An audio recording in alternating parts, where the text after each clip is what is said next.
राधा वल्लभ श्री हरिवंश आप सभी का स्वागत है हमारे चैनल क्रिएटिव कहानियां पर।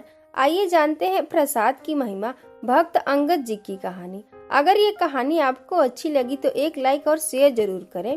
कभी भी ऐसा आहार ग्रहण न करें जो भगवान को भोग न लगाया गया हो। जो भगवान को भोग लगाया गया है वही प्रसाद के रूप में ग्रहण करें। एक भक्त हुए हैं जिनका नाम था अंगद जी। वैसे तो वे स्वभाव से पहले नास्तिक प्रवृत्ति के थे, लेकिन उनकी पत्नी भगवान की भक्त थी। उनके मायके में संतों की सेवा होती रहती थी और वहां उनके गुरुदेव के उपदेश सुनने को मिलते थे। विवाह के बाद जब वे अंगद जी के साथ ससुराल आई तो देखा वहां राज वैभव तो था, लेकिन न किसी संत का दर्शन संभव था और न किसी का संत का आना जाना था। न भगवत चर्चा होती थी और न ही सत्संग। रानी की व्याकुलता और संतों का आमंत्रण। रानी बहुत व्याकुल हो गई। उनके मायके में रोज संतों का उच्छिष्ट मिलता था। सतगुरुदेव भगवान के दर्शन होते रहते थे, लेकिन यहाँ भक्ति का कोई भी वातावरण नहीं था। हालांकि अंगद जी की एक विशेषता थी, वे अपनी पत्नी को भगवत भक्त मानकर बहुत श्रद्धा करते थे और उनकी भक्ति मार्ग में कोई विरोध नहीं करते थे। लेकिन स्वयं न तो भक्ति का आचरण करते थे और न संत महात्माओं के प्रति कोई श्रद्धा रखते थे और न ही भगवान की आराधना करते थे।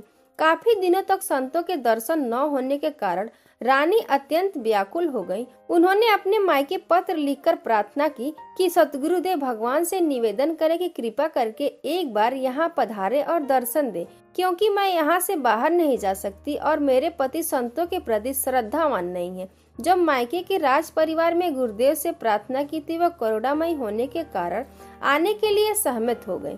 गुरुदेव के आगमन से रानी अत्यंत हर्षित हो गई।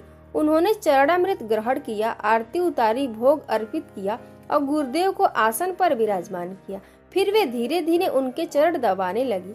इतने में अंगद जी वहां आ गए और अपनी रानी को किसी संत के चरण पकड़े हुए देखा। यह दृश्य देखकर वे क्रोधित हो गए और संत भगवान से बिगड़ने लगे। रानी के तो होश उड़ गए। इतनी प्रार्थना के बाद गुरुदेव स्वयं पधारे थे और अब उनके पति ही उनका अपमान कर रहे थे, लेकिन गुरुदेव ने रानी की ओर देखकर शांत रहने का संकेत दिया। फिर उठे और वहां से चले गए। रानी ने दृढ़ संकल्प लेते हुए कहा कि मैं अपना जीवन नहीं रखूंगी। जब मेरे गुरुदेव भगवान का अपमान हो गया तो न मैं तुम्हारा स्पर्श करूंगी, न तुमसे कोई वार्तालाप करूंगी, न ही तुम्हारे घर का अन्न जल ग्रहण करूंगी। मैं अपने शरीर को नष्ट कर दूंगी, क्योंकि मेरे ही बुलाने पर मेरे गुरुदेव का अपमान हुआ है। अंगद जी अपनी पत्नी पर अत्यंत आसक्त थे। उनकी यह प्रतिज्ञा सुनकर उनका हृदय व्याकुल हो उठा। उन्होंने भी अन्न जल का त्याग कर दिया। जब कई दिन बीत गए तो वे अपनी पत्नी के चरण पकड़कर बोले, तुम जानती हो कि मैं तुम्हारे बिना नहीं जी सकता। कृपया मुझे बताओ कि तुम्हें कैसे प्रसन्न कर सकता हूँ। रानी ने कहा, यदि तुम सच में मुझे प्रसन्न करना चाहते हो तो हमारे गुरुदेव भगवान के चरण पकड़कर उनसे क्षमा याचना करो, उन्हें मनाकर वापस लाओ और यहाँ आकर उन्हें भोग लगवाओ। यदि वे यहाँ भोग ग्रहण कर ले तो हम उनका उच्छिष्ट पाएंगे और हमारी दिनचर्या फिर से पूर्ववत हो जाएगी। अंगद जी भक्ति भाव में नहीं बल्कि अपने पत्नी के प्रति आसक्ति के कारण वे उनके गुरुदेव के पास गए। उन्होंने चरण पकड़कर क्षमा मांगी। संतों का स्वभाव ही करुणामय होता है। कितनी भी बार कोई उनका अपमान करे, लेकिन जब कोई सच्चे हृदय से दंडवत करता है तो वे सहज ही कृपा कर देते हैं। गुरुदेव उनके साथ जाने के लिए मान गए। दोनों ने मिलकर उनके चरण धोए, भोग लगाया और फिर चरणामृत ग्रहण किया। हालांकि अंगद जी यह सब भक्ति से नहीं बल्कि अपनी पत्नी को प्रसन्न करने के लिए कर रहे थे, लेकिन जैसे ही गुरुदेव का चरणामृत ग्रहण किया उनके हृदय में पश्चाताप होने लगा। वे सोचने लगे, मैं कितना नास्तिक रहा, संतों के प्रति कितनी दुर्भावना रखता था और देखो ये संत कितने कृपालु हैं। अब उनकी बुद्धि जो पहले विपरीत चिंतन करती थी अनुकूल चिंतन करने लगी। उन्होंने अपनी पत्नी से कहा, हमारा अब तक का जीवन व्यर्थ गया। कृपया मुझे बताओ कि भक्ति कैसे करनी चाहिए। धीरे धीरे वे ठाकुर सेवा में सहयोग देने लगे। अब बिना भोग लगाए वे कुछ भी ग्रहण नहीं करते थे। वर्षों से उनकी यही दिनचर्या बन गई। पहले ठाकुर जी को भोग लगाना और फिर केवल प्रसाद ही ग्रहण करना। साथ ही अंगद जी ने 4 पार्षद नियुक्त कर दिए, जिनका कार्य था कि जहाँ कहीं भी संत दिखाई दे उन्हें घर बुलाकर भोग लगवाएं। अंगद जी बहुत वीर पुरुष थे और राजा के भते भी थे। एक बार उन्होंने किसी राजा पर आक्रमण किया और विजय प्राप्त कर उसका मुकुट जीत कर ले आए। उस मुकुट में 101 हीरे जड़े थे। जिनमें से एक हीरा अत्यंत बहुमूल्य था। अंगद जी को इस विशेष हीरे का मूल्य और महत्व ज्ञात था। उन्हें शेष हीरे विजय प्राप्त राजा को लौटा दिए, लेकिन वो अमूल्य हीरा अपने पास रख लिया और कहा, यह हीरा जगन्नाथ जी के मुकुट पर जड़ेगा। राजा के कुछ मंत्री और विषयी स्वभाव के दरबारियों ने राजा को उकसाया, उस हीरे की कीमत आपके पूरे खजाने से भी अधिक है, आपको इसे हर हाल में वापस लेना चाहिए। राजा ने विनम्रता से अंगद जी से आग्रह किया, कृपया वह हीरा हमें दे दीजिए, लेकिन अंगद जी अडिग रहे, नहीं, यह हीरा हमने जगन्नाथ जी को अर्पित कर दिया है। मनुष्य की बुद्धि बदलने में देर नहीं लगती। राजा की बुद्धि में भी विकार आ गया और उसने ठान लिया कि अंगद जी को मार दिया जाए। चाचा थे, लेकिन क्योंकि वे उसके चाचा थे, उन्हें सीधा मारना उचित नहीं लगता था, वरना राज दरबार में निंदा होगी। राजा ने षड्यंत्र रचा।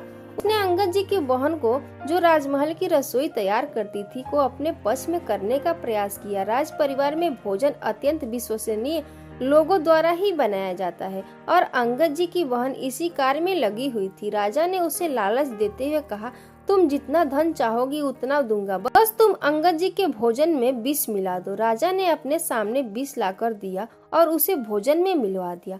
अंगद जी को इस षड्यंत्र का कोई आभास नहीं था। जैसा उनका नियम था, उन्होंने भोजन को पहले ठाकुर जी को अर्पित किया, भोग लगाया और फिर भोजन करने बैठे। अंगद जी की बहन की बेटी, जो प्रतिदिन उनके साथ बैठकर भोजन करती थी, अचानक घर से गायब कर दी गई थी। अंगद जी ने पूछा, बिटिया कहाँ है, उसे बुलाओ। बहन ने झूठ कहा, वह खेलने चली गई। अंगद जी ने दृढ़ता से कहा, नहीं, जब तक वह नहीं आएगी तब तक मैं भोजन नहीं करूंगा। उनके इन शब्दों का गहरा प्रभाव उनकी बहन पर पड़ा। वह विचार करने लगी कि जो व्यक्ति मेरी पुत्री से इतना प्रेम करता है, क्या मैं उसे विष देकर मार सकती हूँ? अतः उसने रोते हुए कहा, भैया भोजन मत ग्रहण करना। अंगद जी चौंक गए। क्यों? वह फूट फूट कर रोने लगी। राजा ने मुझे प्रलोभन देकर प्रेरित किया था, मेरी बुद्धि भ्रष्ट हो गई और मैंने इस भोजन में विष मिला दिया है। अंगद जी ने अपनी बहन से कहा, तुम्हें चिंता करने की आवश्यकता नहीं है, मैंने यह भोजन पहले ही ठाकुर जी को अर्पित कर दिया है। यदि यह भोजन विषाक्त था तो अब यह ठाकुर जी का प्रसाद बन चुका है, मैं इसे कैसे त्याग सकता हूँ। इसके बाद अंगद जी ने संपूर्ण भोजन ग्रहण किया, यहाँ तक कि जूठे पात्र भी चाटकर खा लिए, परंतु आश्चर्य की बात यह थी कि विष का उन पर कोई प्रभाव नहीं पड़ा। वे पूर्णतः स्वस्थ और सुरक्षित रहे, जैसे कुछ हुआ ही न हो। पूज्य पंडित गया प्रसाद जी महाराज कहते हैं, अर्पित किए बिना भोजन कभी ग्रहण मत करो। जब भी भोजन पाओ उसे ठाकुर जी का प्रसाद मानो। यदि तुम ऐसी स्थिति में हो जहाँ ठाकुर सेवा संभव नहीं है और भोजन सामने आ गया हो, तो 1 मिनट के लिए आंखें बंद करो, अपने इष्ट देव का स्मरण करो, प्रभु को अर्पित करो और फिर 2-4 बार नाम जप कर ग्रहण करो। बिना प्रभु को अर्पित किए जल भी ना पिए। ऐसा करने से आपकी बुद्धि शुद्ध और निर्मल हो जाएगी। मार्गदर्शक पूज्य श्री हित प्रेमानंद गोविंद शरण जी महाराज।